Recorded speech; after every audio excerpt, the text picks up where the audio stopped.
سورہ زخرف کا یہ تیسرا رکوع ہے، 25ویں پارے کا 9واں رکوع۔ وَإِذْ قَالَ إِبْرَاهِيمُ لِأَبِيهِ وَقَوْمِهِ، اور یاد کرو جب ابراہیم علیہ السلام نے اپنے باپ، یہاں مراد ہے چچا، یہ لفظ ابن، چچا، تایا، دادا، والد سب کے لیے استعمال ہوتا ہے۔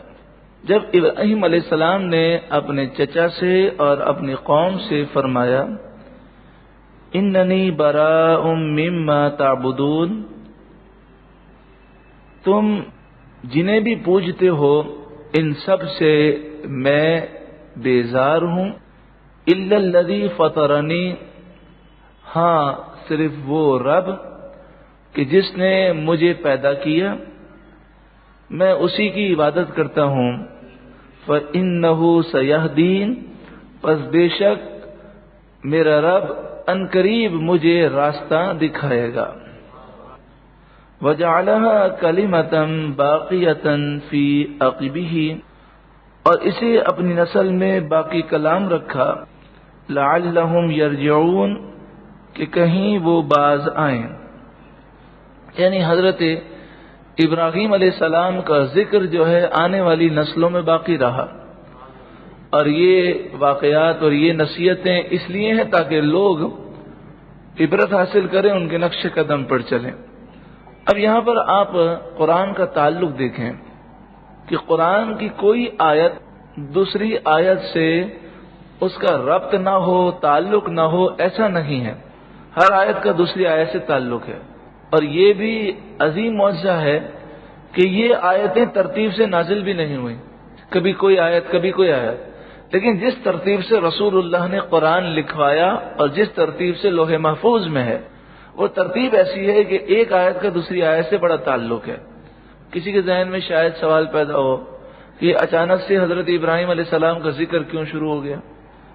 تو اس کا تعلق کیا ہے کہ پیچھے ذکر یہ تھا کہ یہ مشرکین مکہ یہ کہتے ہیں کہ ہم اپنے باپ داداؤں کے دین پر چلتے ہیں، تو پہلے تو کہا گیا کہ تمہارے باپ دادا کافر تھے، مشرک تھے، گمراہ تھے، دین کے دشمن تھے، تم ان کے قدم پر کیوں چلتے ہو؟ پھر ان سے کہا جا رہا ہے کہ تم اگر باپ دادا کے دین کی بات کرتے ہو تو تم تو ابراہیم علیہ السلام کی اولاد سے ہو، اور ابراہیم علیہ السلام کے بیٹے اسماعیل علیہ السلام کی اولاد سے ہو، اہل مکہ، تو تمہیں تو چاہیے کہ ابراہیم علیہ السلام کے نقش قدم پر چلو، ان کی ساری باتیں تمہیں معلوم ہے، تو جب ابراہیم علیہ السلام کی اولاد میں سے ہو تو ان کے نقش قدم پر کیوں نہیں چلتے؟ وہ بھی تو تمہارے باپ ہیں۔ تو اس لیے حضرت ابراہیم علیہ السلام کا ذکر کیا گیا اور بتایا گیا کہ انہوں نے تو ہمیشہ شرک کی، بت پرستی کی مذمت کی ہے۔ بل متعت هؤلاء وآباءهم حتى جاءهم الحق، بلکہ میں نے انہیں اور ان کے باپ داداؤں کو دنیا کے فائدے دیے یہاں تک کہ ان کے پاس حق آ گیا، ورسول مبین، اور صاف بتانے والے رسول تشریف لائے۔ حضرت ابراہیم اور حضور کے درمیان ہزاروں سال کا فاصلہ ہے، تو حضور تشریف لے آئے۔ وَلَمَّا جَاءَهُمُ الْحَقُّ، اور جب ان کفار مکہ کے پاس حق آ گیا، قَالُوا هَذَا سِحْرٌ، تو بولے یہ تو جادو ہے، وَإِنَّا بِهِ كَافِرُونَ، اور ہم اس کے منکر ہیں، ہم اس کے انکار کرنے والے ہیں۔ یہ انہوں نے جو جادو کہا یہ بھی شکست کو تسلیم کرنے والی بات ہے، یعنی جب ان سے کہا گیا کہ یہ اتنے معجزات تمہیں دکھا رکھے ہیں، قرآن کی ایک ایک آیت معجزہ ہے، تم اس کی نقل نہیں بنا سکتے، تو کہنے لگے کہ یہ سب جادو ہے۔ جب عاجز آ گئے تو انہوں نے کہا کہ انہوں نے ہم پر جادو کر دیا ہے، ہمارے ذہن جو ہے بند ہیں، ہم قرآن جیسی ایک آیت نہیں بنا سکتے۔ تو گو کہ یہ ان کی توہین، بے ادبی اور گستاخی کا انداز ہے، لیکن اس سے بھی ان کی بے بسی اور ان کا لاجواب ہونا ظاہر ہوتا ہے۔ وقالوا، اور وہ بولے، لولا نزل هذا القرآن على رجل من القريتين عظيم، یہ قرآن ان دو بستیوں میں سے کسی بڑے آدمی پر نازل کیوں نہیں ہوا؟ من القریتین، دو بستیاں مکہ مکرمہ اور طائف. تو وہ کہنے لگے کہ مکے یا طائف کے کسی بڑے آدمی پر قرآن نازل کیوں نہیں ہوا؟ یہ بڑا آدمی کس کو سمجھتے تھے؟ یہ جس کو سمجھتے تھے آج ہم لوگ بھی اسے ہی سمجھتے ہیں. یعنی زمانے جاہلیت کے اثرات ہیں. جس کے بعد حکومت ہو، عہدہ ہو، منصب ہو، دولت ہو، تو لوگ کہتے ہیں بڑا آدمی ہے. کیا کہتے ہیں؟ بڑا آدمی. لیکن بڑا آدمی حقیقت میں کون ہے؟ جو متقی اور پرہیزگار ہو. اب غریب سا آدمی ہو، پھٹے پرانے کپڑے ہوں، لیکن 5 وقت نماز با جماعت تکبیر اولیٰ کے ساتھ ادا کرتا ہو، سنتوں پر عمل کرتا ہو، تہجد گزار ہو، نیک صالح ہو، متقی پرہیزگار ہو، تو آپ بتائیے وہ دعوت میں آتا ہے تو اس کو کون بڑا آدمی سمجھتا ہے؟ تو وہی بات ہے کہ ہماری جو سوچ ہے، ہماری جو فکر ہے، وہ ہم ہیں مسلمان لیکن فکر مکمل مسلمان نہیں ہے. جب مکمل ہماری سوچ قرآن و حدیث کے مطابق ہو جائے گی تو پھر ہم اسی نتیجے پہ پہنچیں گے کہ بڑے بڑے سردار کھڑے ہیں اور حضرت بلال آتے ہیں تو امیر المومنین لاکھوں مربع میل کی سلطنت کے خلیفہ حضرت عمر کہتے ہیں اے ہمارے سردار بلال. اور یہ بتا دیتے ہیں کہ بڑا آدمی وہ ہے جو عشق رسول زیادہ رکھتا ہے، متقی اور پرہیزگار جو زیادہ ہے. سارے سردار پریشان ہو کر دیکھتے ہیں تو آپ کہتے ہیں تمہیں پریشان ہونے کی ضرورت نہیں ہے. جب تم سرداری چمکا رہے تھے نا اور تلوار لے کر رسول اللہ کو شہید کرنے کے لیے گھوم رہے تھے نا، تو بلال حضور کی محبت میں اور اللہ تبارک و تعالی پر ایمان لانے کی وجہ سے مکے کی زمین پر گھسیٹا جا رہا تھا. اسے اس وقت اس نے دین کے لیے قربانیاں دی ہیں. تو یہ حضرت امیر المومنین نے تا قیامت ہمیں سمجھا دیا کہ بڑا آدمی تمہاری نظر میں ایسا ہونا چاہیے. تو وہ کہتے ہیں، وہ بولے وقالوا، وہ بولے لولا نزل هذا القرآن على رجل من القريتين عظيم، کہ یہ قرآن 2 بستیوں میں سے کسی بڑے آدمی پر کیوں نازل نہیں کیا گیا، یعنی کسی مالدار پر نازل کیوں نہیں کیا گیا. اہم یقسمون رحمت ربک، کیا یہ رب کی رحمت کو تقسیم کرتے ہیں؟ یہ کوئی ٹھیکیدار بنے ہوئے ہیں؟ رب کی مرضی جس پر وہ اپنی رحمت کا نزول فرمائے.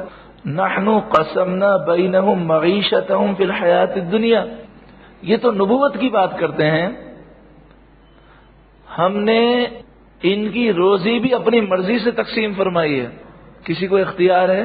نہ امیر ہونے کا اختیار ہے، نہ غریب ہونے کا اختیار ہے.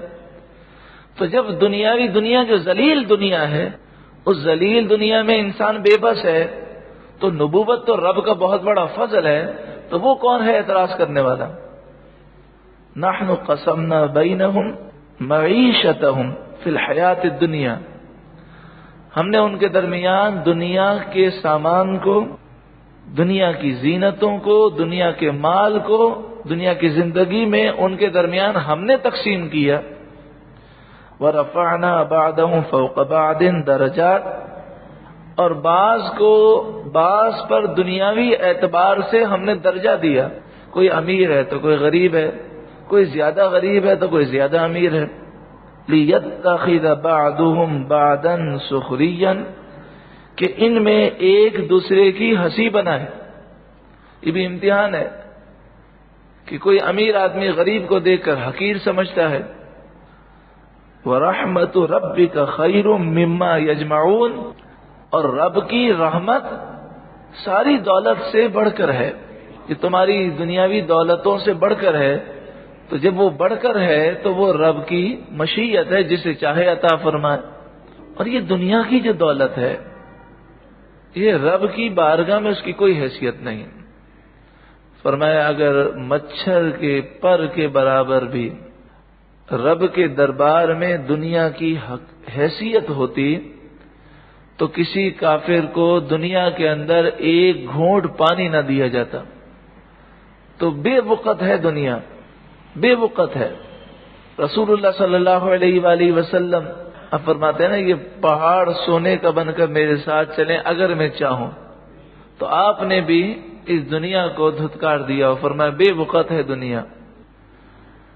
فرمایا اللہ تبارک و تعالی کی نظر میں دنیا اس قدر بے وقت ہے کہ جس سے اللہ محبت فرماتا اسے دنیا نہ دیتا، اسے انتہائی غریب رکھتا تاکہ اسے دنیا میں مزہ ہی نہ آئے، اور وہ دنیا سے بے چین ہو کر، دنیا سے یوں سمجھے دنیا کو وہ قید خانہ سمجھے اور آخرت ہی کو پسند کرے۔ اور جو الرحمن کے منکر ہوتے اللہ تعالیٰ اسے خوب دنیا دیتا، لیکن اللہ تعالیٰ نے ایسا نہ فرمایا، کیونکہ اگر ایسا ہوتا تو دنیا کی محبت میں گرفتار ہو کر لوگ نعوذ باللہ من ذالک کافر ہو جاتے۔ وہ کہتے بھئی کفر کرنے سے دنیا ملتی ہے، تو وہ دنیا کی خاطر کفر کرنے کو بھی تیار ہو جاتے۔ فرمایا وَلَوْلَا أَن يَكُونَ النَّاسُ أُمَّةً وَاحِدَةً، اگر یہ بات نہ ہوتی کہ سارے لوگ ایک ہی ہو جائیں گے، کافر ہو جائیں گے، اگر یہ بات نہ ہوتی تو ہم کیا کرتے؟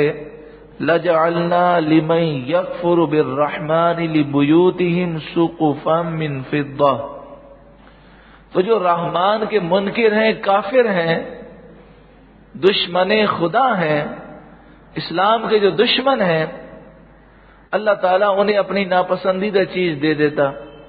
اور کس طرح ہوتا؟ لِبُيُوتِهِمْ، ان کے گھر ایسے اللہ دیتا، سقفا من فضہ، فضہ مانے چاندی، سقف مانے چھتیں، جن گھروں کی چھتیں چاندی کی ہوتی، وہ معارج علیہا یظہرون، معارج مانے سیڑھیاں، یظہرون وہ چڑھتے، جن سیڑھیوں پر وہ چڑھتے وہ بھی چاندی کی ہوتی۔ وَلِبُيُوتِهِمْ أَبْوَابًا وَسُرُرًا، اور ایسے گھر اللہ دیتا کہ ابواباً اس کے دروازے بھی چاندی کے ہوتے، وَسُرُرًا، اور سونے کے پلنگ، یعنی جس پر وہ آرام کرتے وہ تخت اور پلنگ بھی وہ چاندی کے ہوتے، علیہا یتکئون، جس پر وہ تکیہ لگاتے، وَزُخْرُفًا، سورہ زخرف کسے کہتے ہیں؟ زخرف کے معنی ہے سونا، گولڈ، اور ایسے ہی ان کو گھر سونے کے دے دیے جاتے کہ چھتیں بھی سونے کی، سیڑھیاں بھی سونے کی، دروازے بھی سونے کے، پلنگ بھی سونے کے۔ بتائیے جس کے گھر میں اتنا سونا ہو کہ سونے کی کوئی ویلیو ہی نہ ہو تو اس کو کتنی اللہ دولت دیتا؟ یہ کن کو ملتی؟ کہ جو رحمان کا انکار کرتا، جو رب کا گستاخ بے ادب ہوتا، اللہ تعالیٰ دنیا دے دیتا اسے۔ لیکن کیوں نہیں دی؟ اس لیے نہیں دی کہ دنیا تو اللہ کی بارگاہ میں بے وقت ہے، لیکن دی اس لیے نہیں تاکہ لوگ امتحان میں نہ پڑ جائیں، کہ لوگ دنیا کی خاطر پہ کفر کرتے اور کہتے بھئی نیکی کرنے سے تو بڑی پریشانی آتی ہے، تو ہم نیکی نہیں کریں گے، نعوذ باللہ من ذالک، کافر ہو جائیں گے۔